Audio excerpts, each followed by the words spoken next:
Cuando pensamos en el siglo XIX mexicano, solemos imaginar héroes envueltos en banderas, guerras de independencia, caudillos y revoluciones. Pero detrás de esa historia épica existía otra, la historia de millones de personas comunes que vivieron ese siglo como un torbellino de pobreza, violencia y sueños rotos.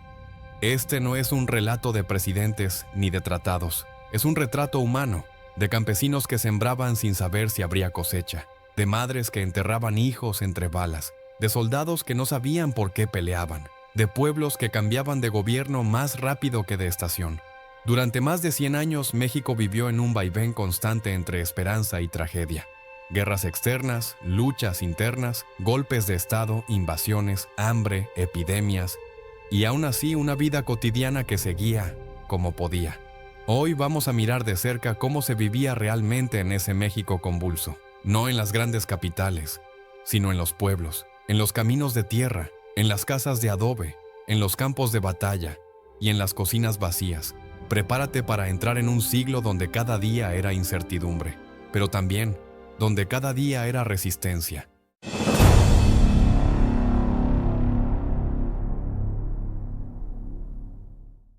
Para entender la vida en el México del siglo XIX hay que comenzar por aceptar una verdad incómoda. El país nació herido. La independencia de 1821 no fue el inicio de una era dorada, sino el disparo de salida para una carrera llena de obstáculos. Guerras civiles, invasiones, golpes de Estado y conflictos internos que no dieron tregua durante más de 70 años. Desde el inicio, el nuevo país carecía de un proyecto común. México no era una nación cohesionada, sino un mosaico de intereses enfrentados. Las élites criollas buscaban conservar sus privilegios, los antiguos insurgentes querían justicia social, las comunidades indígenas exigían tierras y respeto. Y entre todos ellos, una población mayoritariamente campesina, analfabeta, pobre y sin voz. La estructura colonial seguía presente, latifundios, poder eclesiástico, castas sociales. Solo se había sustituido el virrey por presidentes que cambiaban constantemente, muchos impuestos a la fuerza o por la vía militar. En solo 3 décadas, México tuvo más de 30 presidentes. A eso se sumaban las guerras externas. España, que no aceptó la independencia de inmediato e intentó reconquistar el país en 1829. Francia, que invadió en 1838 en un conflicto insólito por supuestos daños a un pastelero francés. Sí, de ahí el nombre Guerra de los Pasteles. Estados Unidos, que en 1846 declaró la guerra a México y le arrebató más de la mitad del territorio. Texas, California, Nuevo México, Arizona, Nevada y otros. Pero incluso en tiempos de supuesta paz, el país no descansaba. Hubo luchas intestinas constantes entre centralistas y federalistas, liberales y conservadores, militares y civiles. Cada bando quería imponer su propia idea de nación, y cada intento de reforma era respondido con otro pronunciamiento armado. En este torbellino, las condiciones de vida eran precarias. La gran mayoría de los mexicanos vivían en el campo, trabajando tierras que no les pertenecían, expuestos al hambre, a las enfermedades y al abuso de autoridades locales. Las ciudades eran pequeñas islas de relativo orden, pero también plagadas de desigualdad. Y sin embargo, la gente resistía. La iglesia daba sentido y consuelo en una realidad sin seguridades. Las fiestas patronales, los mercados, las cofradías y las redes familiares mantenían viva una cultura popular profunda y vibrante. Poetas, periodistas, pensadores y campesinos comenzaron a tejer un relato de país, aún sin saberlo. México, a pesar de las cicatrices, no dejó de ser México, un país joven, golpeado, pero tenaz. Y esa es la historia que ahora vamos a recorrer. No la de los grandes héroes, sino la de los que vivieron el siglo XIX a ras de tierra, día a día, bajo el peso de la incertidumbre y con la esperanza como única brújula. La mayoría de los mexicanos del siglo XIX no vivían en ciudades, sino en pueblos rurales, aislados, de tierra apisonada y techos de teja o palma. Las casas eran humildes, construidas con adobe o madera, con un solo cuarto donde dormían, cocinaban y vivían familias enteras. No había electricidad ni agua corriente, a veces ni siquiera muebles. El trabajo era duro y constante. La tierra era la base de todo, y quienes la trabajaban no eran sus dueños, campesinos, indígenas, peones acasillados. Muchos vivían bajo sistemas de servidumbre disfrazada, trabajando haciendas a cambio de escasa paga, deuda eterna o simplemente el derecho a no ser echados. El día empezaba al amanecer. Había que recoger agua del pozo o del río, preparar el nixtamal, moler el maíz y hacer tortillas, cuidar animales, sembrar, cosechar o trabajar bajo órdenes del patrón. La alimentación era básica: maíz, frijol, chile, carne, solo en ocasiones. Verduras, si el clima lo permitía. Para muchos, el hambre era una presencia constante. Las sequías, las plagas o la guerra podían dejar pueblos enteros sin comida. Y a pesar de todo, había comunidad. Se compartía, se celebraba. El fandango, la misa del domingo, las fiestas patronales, eran momentos de respiro en medio de una vida exigente, dura pero profundamente colectiva. Imagina vivir en un país donde los sonidos de cañones y fusiles eran más comunes que los de campanas o canciones. Así fue la vida de millones en el México del siglo XIX, una vida marcada por una guerra tras otra, sin apenas respiro. Desde que estalló la lucha por la independencia en 1810, los conflictos se encadenaron como una maldición perpetua. Tras el fin de esa guerra en 1821, no vino la paz, sino el caos. Guerras internas, pronunciamientos militares, invasiones extranjeras, golpes de Estado. A cada década su tragedia. ¿Y qué significaba eso para el pueblo? Que la vida cotidiana era precaria, frágil y siempre a punto de romperse. La mayoría de los mexicanos eran campesinos, jornaleros, artesanos. No tenían poder político, no escribían las constituciones, pero eran quienes pagaban las consecuencias. Cada guerra traía consigo reclutamientos forzosos. Jóvenes eran arrancados de sus casas, armados con lo que hubiera, y enviados a pelear por causas que ni entendían. Saqueos y abusos, tropas de un bando o de otro. Arrasaban pueblos para obtener alimentos, animales o refugio. La violencia no distinguía entre enemigos y civiles, impuestos y hambre. Para financiar campañas militares, los gobiernos subían los tributos. Mientras tanto, el comercio se paralizaba, los cultivos se perdían y el hambre acechaba. Desplazamientos. Muchas familias debían huir de las zonas de conflicto. Algunos se convertían en refugiados dentro de su propio país, vagando de región en región. En medio de ese caos, las mujeres desempeñaron un papel vital. No solo mantenían la economía del hogar, sino que muchas veces tomaban las riendas completas de sus familias, cultivaban la tierra, cuidaban a los hijos, y en algunos casos formaban parte de la resistencia local o ayudaban a los combatientes. Y a pesar de todo, la vida continuaba. Se seguían celebrando bodas, nacían niños, había fiestas patronales, aunque fueran mínimas. Las comunidades encontraban formas de sostenerse, redes de trueque, ayuda mutua, protección entre vecinos. Incluso en la guerra había rituales de solidaridad. La guerra no era algo lejano, era parte del paisaje, parte de la rutina. Un niño podía aprender a distinguir de oído si un disparo venía de fusil o de cañón. Un campesino podía esconder a su familia en el monte con una rapidez casi automática. La guerra moldeó la cultura del miedo, pero también la cultura de la resistencia, y así se fue forjando algo más profundo. Una identidad nacional que no nació en los salones del poder, sino en los campos arrasados, en las cocinas vacías, en las miradas resignadas y valientes del pueblo. En la siguiente sección, nos adentraremos en esa vida más íntima, más cotidiana. Las casas humildes, las comidas sencillas, los oficios invisibles. Porque aunque la historia oficial narra los grandes conflictos, la historia real la vivió la gente común. Para entender el siglo XIX mexicano, no basta con estudiar capitales, tratados o batallas. Hay que mirar a las montañas, los valles y los caminos de tierra. Porque ahí es donde vivía el país real. Más del 80% de los mexicanos habitaban zonas rurales. No eran ciudadanos con derechos plenos, ni trabajadores libres en sentido moderno. Eran campesinos, indígenas o mestizos, atrapados en ciclos de pobreza heredada. La tierra, ese recurso que lo era todo, estaba concentrada en pocas manos. Las grandes haciendas dominaban el paisaje, propiedad de élites criollas, familias adineradas, la iglesia o antiguos militares. Premiados con tierras por servicios prestados, los campesinos, en cambio, eran jornaleros mal pagados o peones acasillados. Muchos vivían en las haciendas mismas, bajo un sistema de dependencia que, aunque legalmente no era esclavitud, en la práctica lo parecía. Se les pagaba con vales que solo podían usarse en la tienda del patrón. Cualquier deuda, por comida, medicina o herramientas, se heredaba y encadenaba.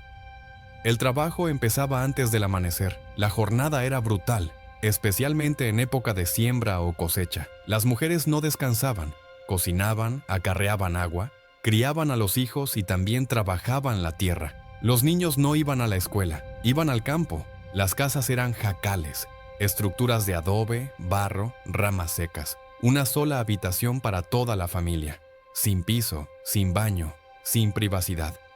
El fuego del fogón era luz, calor y cocina. Pero también humo constante, enfermedades respiratorias y riesgo de incendio.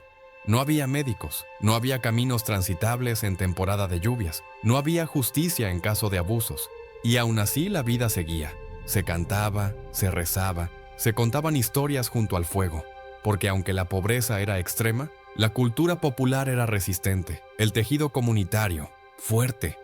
Pero si un niño nacía en esa realidad, sabía que tenía muy pocas posibilidades de cambiar su destino. La pobreza no era solo una condición, era una condena. Y mientras tanto, en las ciudades, en los palacios y oficinas, se hablaba de patria, de progreso, de civilización, pero muy pocos políticos, escritores o militares pisaban el lodo de esos pueblos, y menos aún, lo escuchaban. Después de lograr la independencia de España en 1821, México no entró en una era de libertad, sino en una guerra por el poder. Una tras otra, las luchas internas moldearon al país, pero siempre con el mismo patrón. El control del poder quedaba en manos de pocos. Las instituciones eran frágiles. La Constitución cambiaba según la voluntad del grupo dominante. Y en medio del caos surgió una figura que marcaría el siglo entero: el caudillo. El caudillo no era simplemente un militar, era un líder local con poder armado, carisma y a menudo ambición personal desmedida. Controlaba territorios enteros como si fueran feudos, movilizaba lealtades por miedo o por favores, y se imponía en la política como si fuera la única vía posible. Para muchos mexicanos, el gobierno no se decidía en las urnas, cuando las había, sino en los cuarteles. Uno de los más emblemáticos fue Antonio López de Santa Anna, conocido por ser presidente de México 11 veces, sí, 11, por perder Texas, por vender territorio a Estados Unidos y por imponer su voluntad sin preocuparse demasiado por la legalidad. Era amado por algunos, odiado por muchos y símbolo de un sistema político que premiaba la fuerza por encima del diálogo. Pero no fue el único. A lo largo del siglo, desfilaron presidentes breves, dictadores prolongados y hasta un emperador extranjero. Maximiliano de Habsburgo, impuesto por Napoleón III de Francia. Su imperio fue breve, 1864 a 1867, pero costó miles de vidas. Fue una paradoja, un emperador liberal en un país agotado por el autoritarismo. Más adelante vendría Porfirio Díaz, militar, héroe de guerra, reformador en sus inicios y dictador en sus últimos 30 años de poder. Su lema, poca política y mucha administración, ocultaba represión, censura y una élite cada vez más rica, mientras el pueblo seguía sin tierra ni derechos. Y en todos esos cambios de régimen, república, imperio, dictadura, el pueblo nunca tuvo una voz real. Cambiaban los uniformes, los nombres, los escudos, pero en el campo, en los pueblos y en los barrios pobres, la vida seguía siendo una sola: sobrevivir mientras los de arriba jugaban con el destino de la nación. Los verdaderos protagonistas de la historia eran invisibles en los libros, pero sostenían el país todos los días con su trabajo, su fe y su esperanza obstinada. Y eso también es historia. Para entender la vida cotidiana en el México del siglo XIX, hay que comprender que la religión no era un aspecto más de la vida, era el marco completo. La Iglesia Católica no solo guiaba la fe, sino que también dictaba el ritmo de los días, las normas sociales y, en muchos casos, el destino de las personas. Desde el virreinato, la Iglesia había acumulado un poder gigantesco. Poseía grandes extensiones de tierra, controlaba hospitales, escuelas y orfanatos, y su voz pesaba incluso en decisiones políticas. Y en el siglo XIX, aunque las guerras y las reformas intentaron recortarle poder, seguía siendo una institución que modelaba la conciencia colectiva. En los pueblos y rancherías, la figura del sacerdote era central. Era el hombre instruido, el guía espiritual, pero también el consejero, el juez de pequeñas disputas el registrador de nacimientos y muertes, y a veces el único que podía escribir una carta o leer un documento oficial. Su palabra pesaba más que la de cualquier político lejano. Cada evento de la vida, el nacimiento, el matrimonio, la muerte, estaba ritualizado por la Iglesia, y cada pecado, por supuesto, era vigilado. Las confesiones no eran solo actos espirituales, también eran mecanismos de control social. Lo que se decía en el confesionario podía definir el prestigio o la ruina de una persona en una comunidad cerrada. Los domingos eran sagrados, no porque todos comprendieran la misa, celebrada en latín, muchas veces incomprensible para los fieles, sino porque era el único momento en que se rompía la rutina del trabajo y se reforzaban los lazos sociales y religiosos. Era día de rezar, pero también de escuchar, de obedecer, de vigilar. Mientras tanto, el acceso a la educación era una lotería. En muchas regiones simplemente no había escuelas, y cuando las había, estaban ligadas a la iglesia. La instrucción que ofrecían, cuando se ofrecía, se centraba en el catecismo, la obediencia, la memorización de oraciones. El analfabetismo era la norma. Más del 80% de la población no sabía leer ni escribir. Los pocos niños que accedían a una instrucción lo hacían en condiciones precarias, sin pupitres, sin libros, sin continuidad. Muchos abandonaban pronto, forzados por la necesidad de trabajar o por la falta de apoyo estatal. Aprender a leer era casi un acto de resistencia. Algunos lo lograban gracias a la ayuda de un cura dispuesto, de un vecino con conocimientos o simplemente a fuerza de voluntad, copiando letras en la tierra con un palo. Cuando llegaron las reformas liberales en la segunda mitad del siglo, con su ideal de una educación laica, gratuita y obligatoria, se encendió una batalla profunda, porque no solo se trataba de enseñar a leer, se trataba de desplazar a la iglesia del centro de la vida, y eso, para muchos sectores conservadores, era inaceptable. La resistencia fue feroz. Hubo cierres de escuelas, boicots, violencia. La escuela pública nació en medio del conflicto, y el precio fue alto, pero plantó una semilla. Aún en medio del caos, comenzó a surgir una nueva idea, que la educación no debía ser un privilegio divino, sino un derecho humano. Y esa tensión, entre una fe poderosa y una educación incipiente, marcó la historia del país durante décadas, y de muchas formas lo sigue haciendo hoy. Mientras el siglo XIX mexicano se desangraba entre guerras, pronunciamientos y dictaduras, también se gestaban proyectos de modernización. Pero no debemos confundir intención con impacto. Ni todos los avances llegaron a todos, ni todos los que llegaron beneficiaron a todos por igual. El discurso oficial hablaba de progreso, de ferrocarriles que conectarían la nación, de bancos que impulsarían el comercio, de academias científicas y códigos legales que pondrían al país a la altura de Europa. Se construyeron líneas de telégrafo, se fundaron escuelas técnicas, se promovió la industrialización textil.